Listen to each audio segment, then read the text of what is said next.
మన పిఎం సూర్య గారు కేంద్ర ప్రభుత్వం మోడీ గారు ప్రతిష్టాత్మకంగా ప్రవేశపెట్టినటువంటి సోలార్ విద్యుత్ ఇనాగ్రేషన్ కి ఇవాళ రాచేరవలస గ్రామం రావడం చాలా సంతోషంగా ఉంది.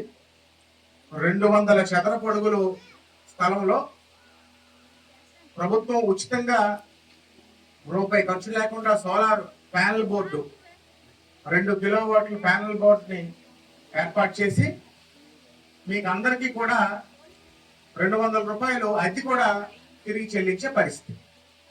అయితే మీలో చాలా మందికి ఒక డౌట్ ఉండొచ్చు, ఆ కరెంటు మా ఇంటికి మేము ఉపయోగించుకున్నప్పుడు మా ఇంటి మీద మేము స్థలం ఎందుకు ఇవ్వాలి అని.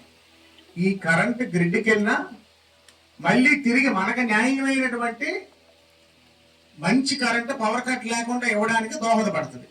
ఆ కరెంట్ అనేది గ్రిడ్కి వెళ్ళి మళ్ళీ మనం వినియోగించుకోవడానికే మళ్ళీ మన దగ్గరికి వస్తున్న విషయం మీరు అందరూ కూడా అర్థం చేసుకోండి. అంటే మీ ఇంటిది మీరు డైరెక్ట్గా కాకుండా గ్రిడ్ ద్వారా మీరు సద్వినియోగపరచుకోబోతున్నారు.